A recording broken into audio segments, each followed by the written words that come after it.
Salut la compagnie, c'est Jules Melon et aujourd'hui dans la procédé critique, je poursuis ma découverte du cinéma de Kelly Reichardt en attendant la sortie de son prochain début 2026 pour nous, Mastermind.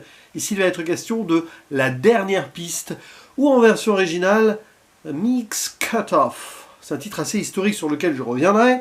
Et il s'agit d'un western. Elle en fera un autre avec First Cow, qui a été d'ailleurs mon premier Kelly Reichardt à la fois en tant que visionnage et même au cinéma.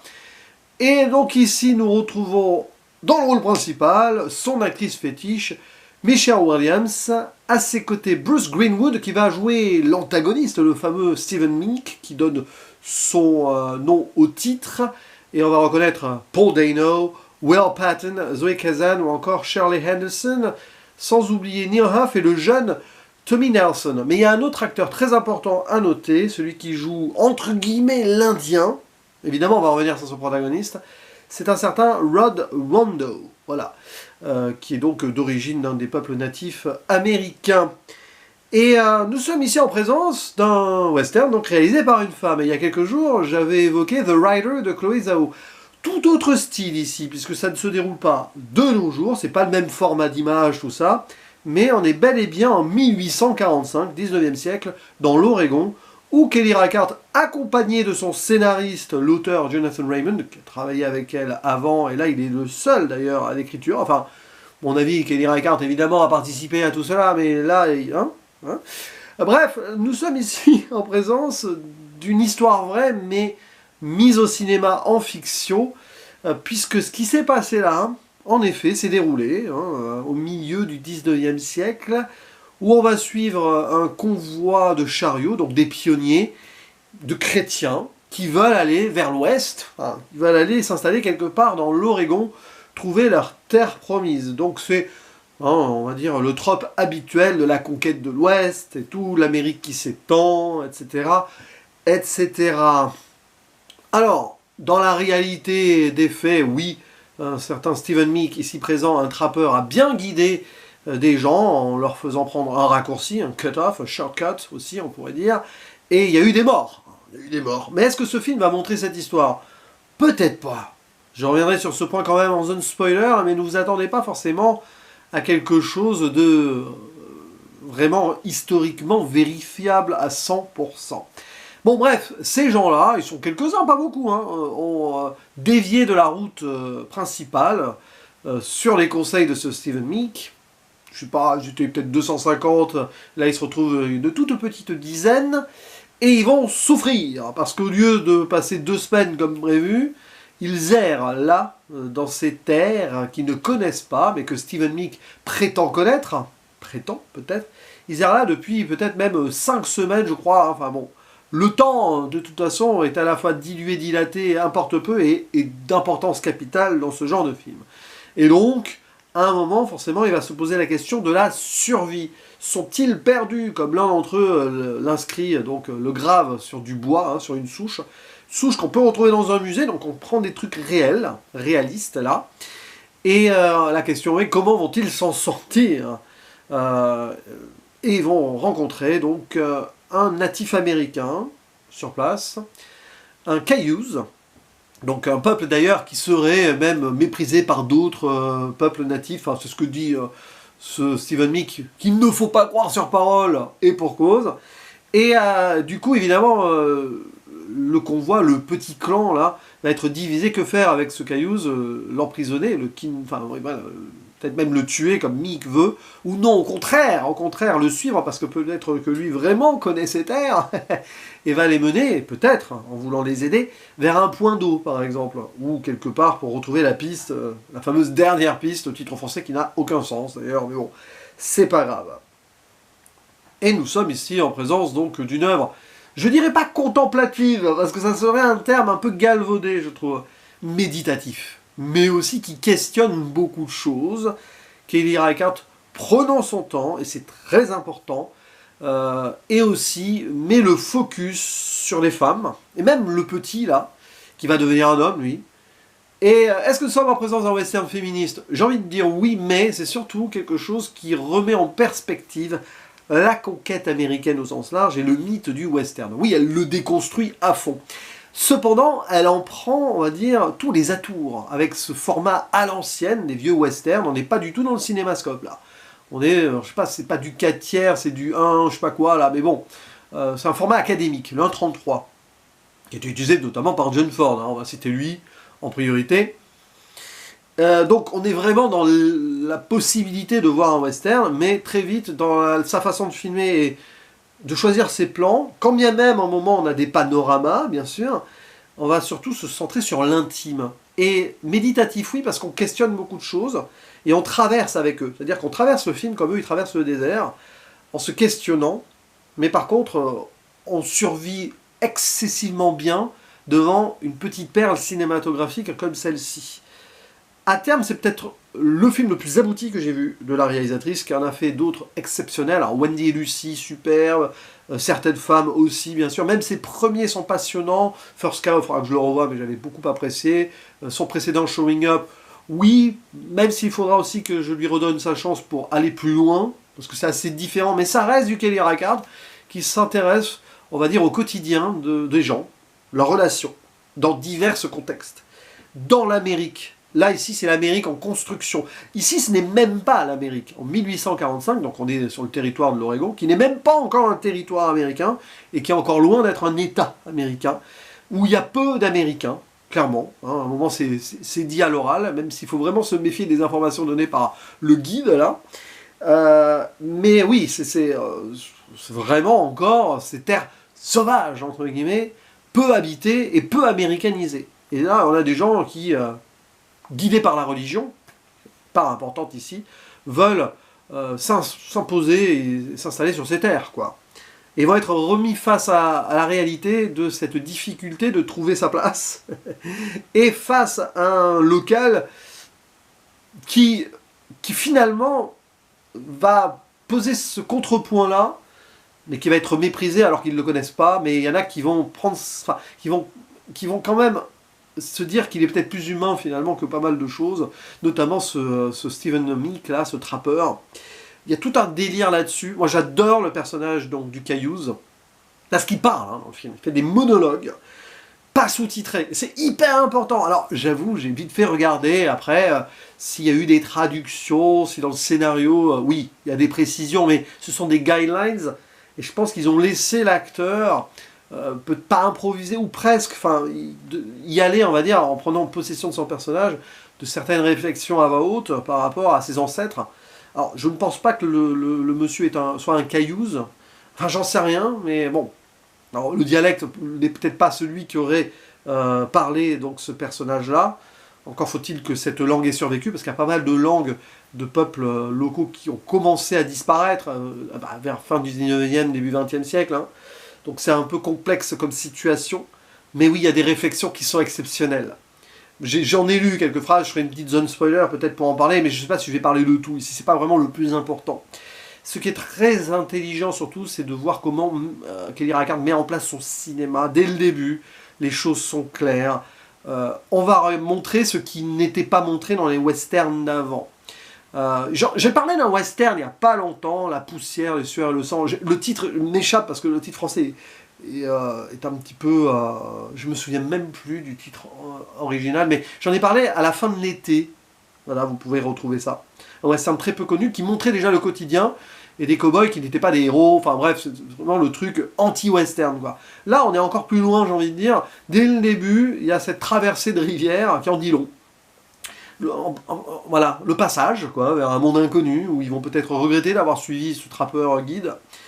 Et on voit tous les détails, même qu'il y a une des femmes qui porte un canari. Voilà. C'est presque, j'ai envie de dire, quelque chose qui a l'air vain d'avance. Une sorte de route vers le néant, vers la vacuité de finalement ils auraient mieux fait de rester chez eux. Et encore chez eux, c'est quoi? Bonne question, vous voyez, hein, ça c'est le questionnement américain. Déjà, ceux qui se sont installés à l'Est, bon bah déjà ils ont dû, par rapport aux premiers colons, dégager des gens, et là c'est encore une autre fois le cas, où s'installer sur des terres qu'ils ne connaissent pas, où ils ne maîtrisent rien. Bref, il y a de ça, on prend son temps, de jour comme de nuit, avec des scènes de nuit très peu éclairées, parce que tout est réaliste à mort. La lanterne, le feu de bois, c'est tout. Donc vous allez avoir des scènes très sombres le soir, mais c'est exactement ce qu'il faut. La lumière est naturelle. Il n'y a aucune surexposition, aucune, on va dire, frivolité, rajout, etc. On est dans l'idée de dilater une forme donc de réalité crue sur le temps qui passe, parce qu'en plus, bon, il y a des ellipses forcément, puisque c'est sur plusieurs jours, mais elle va étirer certaines séquences volontairement, où il ne se passe entre guillemets rien, mais où tout est important dans le sens où, bah oui, ce convoi-là avance, bon an, mal an, avec un espoir, avec la crainte, avec Dieu. Et en rencontrant ces gens, et en devant aussi faire avec ce Stephen Meek, qui est montré comme la vanité américaine absolue. Et c'est en cela d'ailleurs que Kelly Reichardt déconstruit le mythe américain, en faisant un anti-western, oui, qui réfléchit, qui médite sur la situation, en montrant des femmes qui prennent aussi des décisions, notamment le personnage de Emily, joué par Michelle Williams, et ce gars-là, le masculin absolu, trappeur, qui tue des castors. D'ailleurs, c'est ce que le Caius dit dans un de ses monologues. Apparemment, il le situe comme le tueur de castors. Et il n'y en a pratiquement plus, des castors, dans ce qui deviendra le Beaver State. C'est très amusant, l'état du castor. Bon, en gros, là, les humains venus de l'Est qui massacrent les terres au sens large, et qui veulent tuer, parfois pour s'amuser. Il y a aussi ce dialogue, à un moment, sur un souvenir de Meek. Et ce Meek, voilà, l'orgueilleux absolu, qui a cet optimisme déplacé, et qui prétend être le maître des dieux, à tout connaître, avoir tout parcouru, mais en fait qui perd ces gens-là, et qui se perd complètement, et qui ne connaît rien, il ne sait rien. Même sur ce personnage natif, il prétend des choses, et on voit que c'est totalement le contraire. Le gars, il représente ce que ces colons-là pensaient directement. Nous sommes chez nous. Et évidemment, tout ça, c'est à notre image. Pas du tout, pas du tout. Et là, on resitue cette histoire donc, dans une réalité crue. En plus, en vrai, il y a des gens qui sont morts. Je ne dis rien encore du destin de ceux-ci. Donc voilà, comme quoi la conquête américaine, nous, dans des westerns d'antan, on les voyait, la cavalerie, tout ça, magnifique, ou des chercheurs d'or.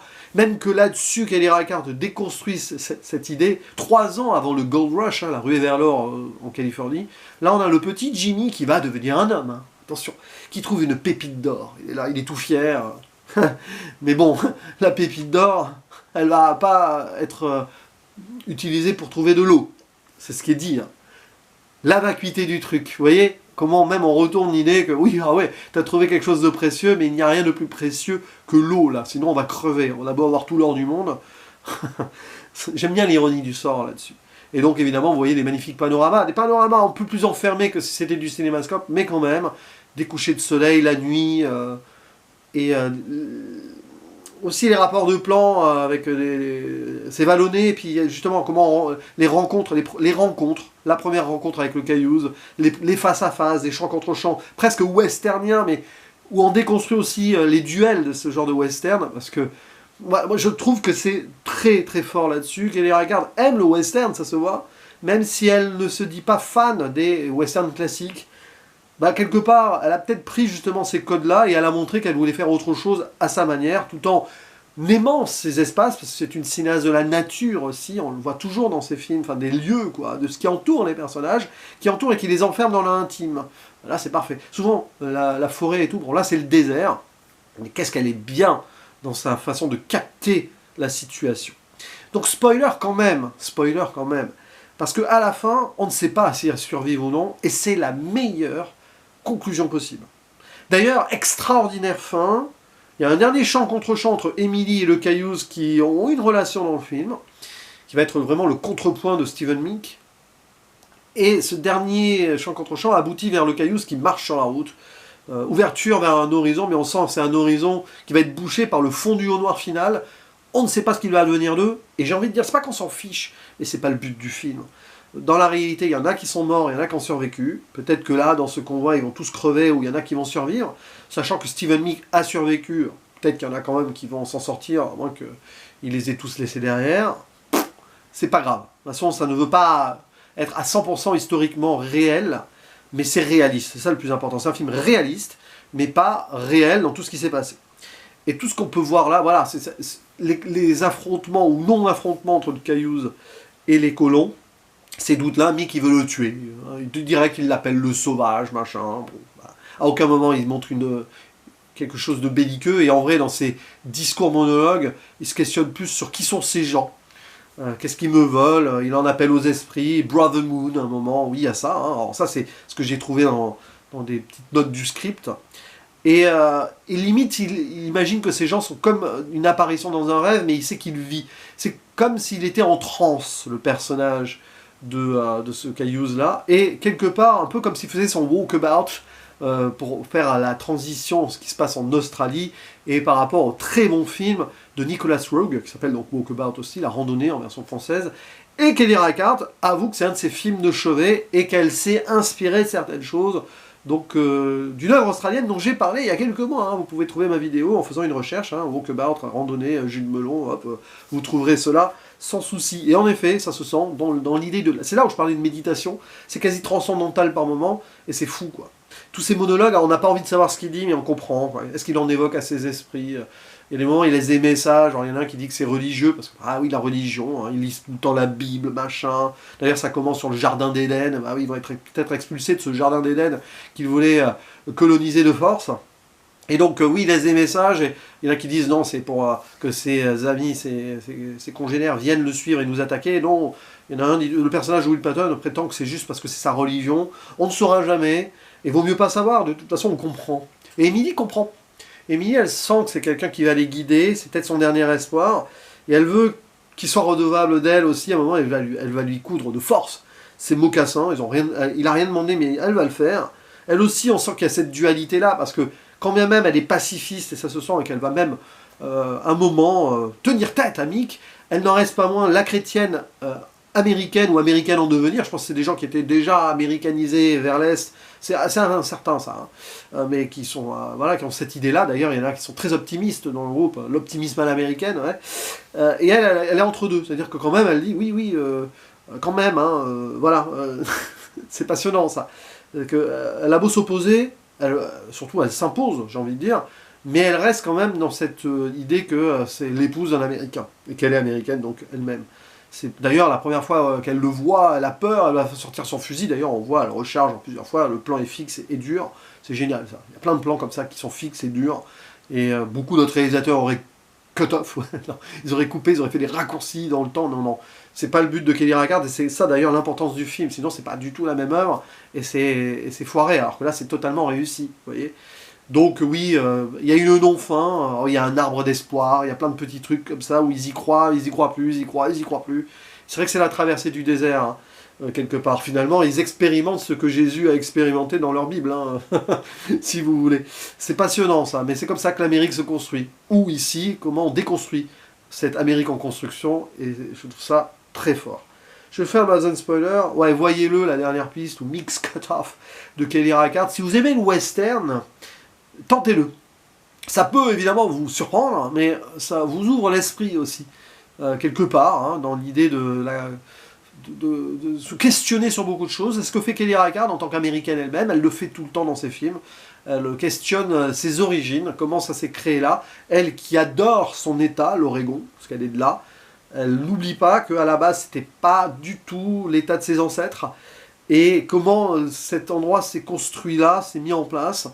Et c'est vrai que dans ces films, souvent, on sent le poids de cet héritage américain.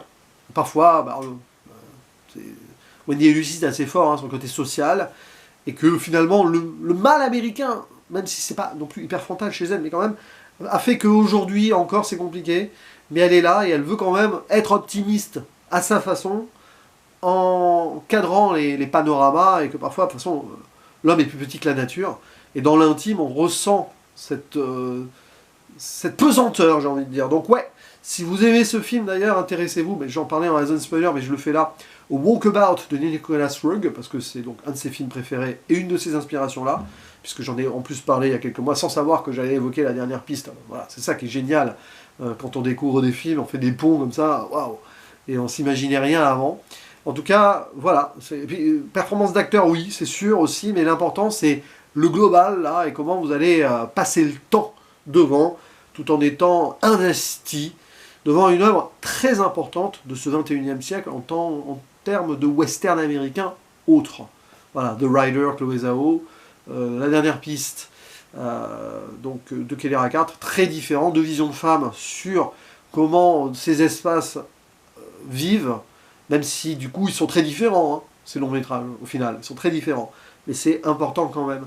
N'hésitez pas à dire en commentaire ce que vous pensez de ce film-là, du cinéma de cette autrice assez fabuleuse quand même sur pas mal de points, en attendant son prochain, mais d'ici là je parlerai du dernier que j'ai pas vu, hein, c'est Night Moves, hein, je crois, avec Jesse Eisenberg, hein, si je ne me trompe pas, j'en parlerai d'ici la sortie de son prochain brûlot. Voilà, à vous la parole, il ne me reste plus qu'à vous dire à la prochaine, ciao.